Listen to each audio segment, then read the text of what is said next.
Hello friends, स्वागत है आपका अपने YouTube channel Bhupendra sir classes में। क्लास 12th वालों का ये फिजिक्स का पेपर है। ये प्री बोर्ड का पेपर है, लेकिन ये आपके बोर्ड एग्जाम के लिए बहुत इंपॉर्टेंट है, क्योंकि इसमें जो प्रश्न आए हैं बहुत ही इंपॉर्टेंट है और सारे सेलेक्टेड हैं। जो प्री बोर्ड में पेपर आता है उससे बहुत सारे प्रश्न आपको बोर्ड एग्जाम में मिलने के चांस होते हैं, क्योंकि इसमें सारे इंपॉर्टेंट प्रश्न आते हैं। तो आप लोगों ने इसको अगर पहले सॉल्व भी किया होगा तो इसके प्रश्न आप एक बार और देख लेंगे। इसके जो ऑब्जेक्टिव हैं और जो लॉन्ग प्रश्न आए हैं सारे इंपॉर्टेंट हैं, और न्यूमेरिकल्स भी इनमें बहुत ही इंपॉर्टेंट आए थे। जैसे पहला दिया था कि किरचॉफ का द्वितीय नियम किस राशि का संरक्षण है, मतलब किरचॉफ का जो दूसरा नियम होता है वो किस पे आधारित होता है। ये होता है ऊर्जा के संरक्षण पर। और पहला नियम किस पर होता है? पहला नियम होता है आवेश के संरक्षण पर। ठीक है, पहला नियम होता है आवेश के संरक्षण पर और दूसरा होता है ऊर्जा के संरक्षण पर। बहुत बार ये प्रश्न पूछा जाता है बोर्ड एग्जाम में। एन टाइप के अर्धचालक में वैद्युत चालन का कारण है। एन टाइप के अर्धचालक पी टाइप के होते हैं, एन टाइप के होते हैं। पी टाइप में क्या होता है? पी टाइप में होता है कोटर। ये आपको याद रखना है कि पी टाइप में कोटर होता है और एन टाइप में क्या होता है? इलेक्ट्रॉन होता है। ठीक है, एन टाइप में क्या होता है? इलेक्ट्रॉन होता है। ये आपको याद रखना है, बहुत इंपॉर्टेंट है ये वाला। फोटॉन का गतिज द्रव्यमान क्या होता है? इसमें अब आपको ऑप्शन देखो चेंज मिला है। ठीक है, उसमें थोड़ा सा चेंज कर दिया उन लोगों ने, घुमा दिया है। फोटॉन का गतिज द्रव्यमान या गतिज द्रव्यमान जो होता है वो एच न्यू अपान सी स्क्वायर यहाँ पे ऑप्शन दे रखा है। लेकिन अगर आपने पढ़ा होगा तो एच सी बटे लैम्डा भी दे रखा होगा। ठीक है, क्योंकि जो न्यू का मान होता है, न्यू का मान क्या होता है? सी अपान लैम्डा ये होता है। न्यू का मान क्या होता है? सी अपान लैम्डा। अगर हम यहाँ पे रखते हैं वैल्यू एच सी बटे में सी स्क्वायर दे रखा है, गुणे में लैम्डा सी बटे लैम्डा रख दिया, ये वाला सी और एक सी कैंसिल हो गया, तो इसका मान कितना हो गया? एच बटे में हो गया सी लैम्डा, ये होता है। ठीक है, लेकिन यहाँ पे एच न्यू अपान सी स्क्वायर दे रखा था, तो इसको सॉल्व करके देखें तो आपका ये हो जाएगा फोटॉन का गतिज द्रव्यमान एच न्यू अपान सी स्क्वायर। ये वी ने यहाँ पे न्यू दिया है। ठीक है, वायु में प्रकाश की चाल 3×10⁸ मीटर पर सेकेंड है। 1.5 अपूर्णांक वाले कांच में प्रकाश की चाल क्या होगी? ये प्रकाश की चाल दे रखी है। ठीक है, वायु में प्रकाश की चाल मतलब वी ए का मान दे रखा है और ये दे रखा है अपूर्णांक। तो आपको पता है कि किसमें निकालना है? 1.5 अपूर्णांक वाले कांच वी जी, ये निकालना है। ठीक, ये निकालना है। तो हमें बताना है कि वी ए बटे वी जी होता है, एन बराबर क्या होता है? एन बराबर होता है वायु में प्रकाश की चाल मतलब वी ए और बटे में कांच में माध्यम में प्रकाश की चाल। तो जब यहाँ पे वी जी निकालेंगे तो ये हो जाएगा वी ए बटे में एन मतलब 3×10⁸ और बटे में 1.5। ये करेंगे, इसका पॉइंट हटाएंगे, यहाँ पे बढ़ जाएगा 0। 15×30 होता है तो 2×10⁸ आ जाएगा, 2×10⁸ मीटर प्रति सेकेंड आ जाएगा। चुंबकीय क्षेत्र अथवा चुंबकीय क्षेत्र की तीव्रता का मात्रक होता है, क्या होता है?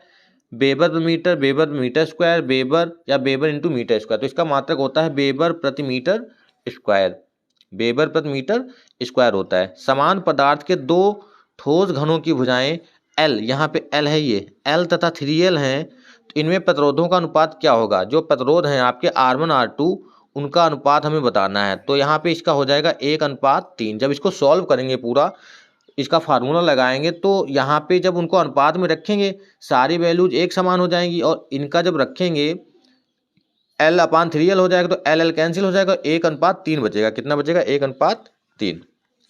ठीक है, आगे दे रखा है इसमें 10 पिकोफैराड का एक संधारित्र 50 वोल्ट से जुड़ा है। संधारित्र में कितनी स्थिर वैद्युत ऊर्जा संचित है? ये आपको बहुत ही इंपॉर्टेंट प्रश्न आपको मिलता है, हर बार पूछा जाता है। 10 पिकोफैराड है, ये किसका मान दिया है? ये सी का मान दिया है। कितना दिया है सी का मान? 10 पिकोफैराड। ठीक है, पिकोफैराड, पिकोफैराड को चेंज कर लेंगे, कितना होता है? 10×10⁻⁻6 पिकोफैराड है ना, 10×10⁻⁻12 माइक्रो में 10⁻⁻6 होता है। और 50 वोल्ट वी का मान हो जाएगा 50 वोल्ट। ठीक है, ये हो जाएगा 10×10⁻⁻12 फैरेड। संधारित्र की ऊर्जा बतानी, ऊर्जा का सूत्र क्या होता है? U बराबर हाफ CV²। ये फार्मूला लगाएंगे, सॉल्व हो जाएगा न्यूमेरिकल। अनुचुंबकीय तथा लौह चुंबकीय पदार्थों में मुख्य अंतर क्या है? ये आपको बताना है। अनुचुंबकीय, लौह चुंबकीय और प्रतिचुंबकीय आपने लिख रखा होगा, उसी में से ये प्रश्न पूछा गया है। √3 अपूर्णांक वाले माध्यम में अपवर्तन कोण बताना है, जबकि आयतन कोण है, यहाँ पे आपतन कोण होगा। ठीक है, आपतन कोण 60 अंश है। n का मान कितना दिया है, √3। आपतन कोण दिया है, I का मान दिया है 60 अंश। आपने स्नेल का नियम पढ़ा है। स्नेल का नियम क्या होता है, स्नेल का नियम होता है कि n बराबर साइन I बटे साइन R। यहाँ से वैल्यू निकाल लेंगे, किसकी, R की वैल्यू निकाल लेंगे। ठीक है, ध्रुवण कोण से क्या तात्पर्य, ध्रुवण कोण प्रकाश का ध्रुवण, ये वाला चैप्टर सिलेबस से हटा दिया गया है। नाभिक में द्रव्यमान संख्या से क्या तात्पर्य है, यह परमाणु क्रमांक से किस प्रकार भिन्न है। ठीक है, नाभिक में द्रव्यमान संख्या और परमाणु क्रमांक, यहाँ से आपको जैसे संभारिक समस्थानिक वाला पढ़ रखा है उसी में से आपको मिल जाता है, बहुत इंपॉर्टेंट ये भी है। पीएन संधि डायोड में अवक्षय परत से क्या तात्पर्य है, अवक्षय परत, ये भी आप अवक्षय परत है, विभव प्राचीर है, ये भी आपको पता होना चाहिए। व्यतिकरण से आप क्या समझते हैं, प्रकाश के व्यतिकरण के लिए आवश्यक शर्तें लिखिए, ये भी बहुत इंपॉर्टेंट है। किरचॉफ के नियमों का उल्लेख करना है। कार्यफलन का मान दे रखा है, W का मान कितना दे, 6.6 EV का मतलब क्या होता है, इसको चेंज कर लेते हैं, 6.6 × 10 की पावर 1.6 × 10 की पावर माइनस का 19 जूल में बदल जाता है। ठीक है, और हमें निकालना क्या है, धातु की देहली आवृत्ति मतलब लैम्डा देहली आवृत्ति न्यू नॉट। ठीक है, न्यू नॉट निकालना होगा, तो न्यू नॉट यहाँ से निकाल लेते हैं। W बराबर H न्यू नॉट होता है, W बराबर क्या होता है, H न्यू नॉट। तो यहाँ से W और न्यू नॉट बराबर क्या हो जाएगा, W बटे में H, वैल्यू रख देंगे उसकी। दो तरंगों की तीव्रताओं का अनुपात दे रखा है, तीव्रताओं का मतलब I1 अनुपात I2 दे रखा है, कितना है, 1:9। कितना है, 1:9 है। 1:9 है, उसको जब सॉल्व करेंगे, ये दोनों तरंगें व्यतिकरण करती हैं, तो परिणामी तरंग की अधिकतम तथा न्यूनतम तीव्रताओं का अनुपात क्या होगा। तो इसके बाद हम आयाम निकालेंगे। आयाम कैसे निकालते हैं, I1 I2 A1² बटे A2²। यहाँ से निकालने के बाद फिर इसका I मैक्सिमम और I मिनिमम निकालेंगे। इसका फार्मूला क्या होता है, A1 + A2 का होल स्क्वायर बटे A1 - A2 का होल स्क्वायर, ये वाला इसका फार्मूला होता है। इससे सॉल्व कर लेंगे। यंग अगला प्रश्न दिया है, ये 3 नंबर वाला है, पहले 2-2 नंबर वाले थे। यंग के रेखा छिद्र के प्रयोग की सहायता से प्रिज्म की चौड़ाई का व्यंजक प्राप्त करना है। ठीक है, ये वाला दिया है। फिर एक वैद्युत ध्रुव 10⁵ न्यूटन प्रति कूलाम वैद्युत क्षेत्र की तीव्रता 30 अंश के कोण पर रखा है, न्यूटन मीटर का बलागुण लग रहा है, ध्रुव के आघूर्ण की गणना करनी है। ये न्यूटन प्रति कूलाम मतलब ये E का मान दे रखा है। ठीक है, और ये थीटा का मान दे रखा है 30 अंश, और ये है न्यूटन टू मीटर, ये दे रखा है न्यूटन टू, ये टाउ का मान दे रखा है। तो टाउ का फार्मूला क्या होता है, टाउ बराबर होता है P sin थीटा। यहाँ से हमें क्या निकालना है, P निकालना है, यहाँ से हमें P निकालना है, ये वाला फार्मूला इसमें लग जाएगा। बायो-सैवर्ट का नियम बताना है, उसके आधार पर किसी धारावाहिक चालन से उत्पन्न चुंबकीय क्षेत्र का परिकलन करना है। इससे एक डेरिवेशन आ जाता है, चाहे एम्पीयर के नियम से आए चाहे बायो-सैवर्ट के नियम से आए। वैद्युत चुंबकीय प्रेरण संबंधी फैराडे के नियम, ये तो इंपॉर्टेंट बहुत है ही आपका।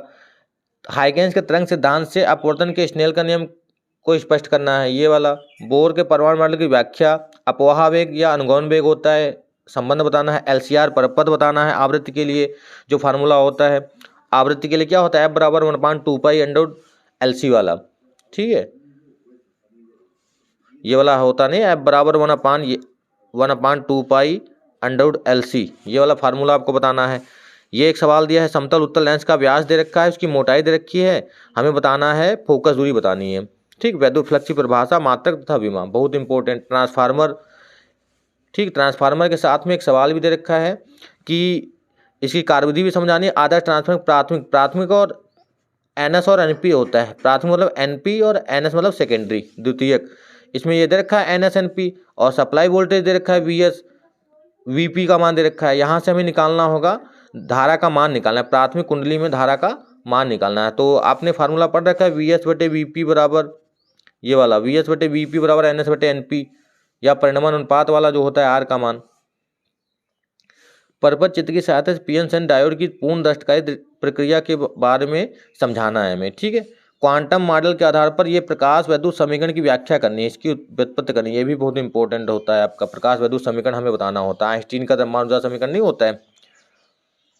फिर अगला है, किसी प्रकाश गोलीय पृष्ठ पर, ये आपका लॉन्ग 2 आते हैं, 2 में से एक करना होगा, इसमें भी 2 हैं, 2 में से एक करना है।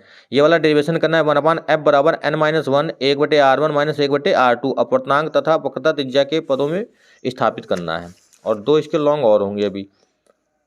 ये दिया है बायोसेवर्ट की सहायता से इसका व्यंजक बताना है। वृत्ताकार कुंडली अथवा लूप के केंद्र पर उत्पन्न चुंबकीय क्षेत्र का व्यंजक, या ये वाला न्यूमेरिकल जो आपका है, ये आपको बता भी चुके हैं, पहले सॉल्व करा चुके हैं। ये वाला लॉन्ग के लिए सभी मान इसके लगा चुके हैं, इसका वीडियो अपलोड हो चुका है।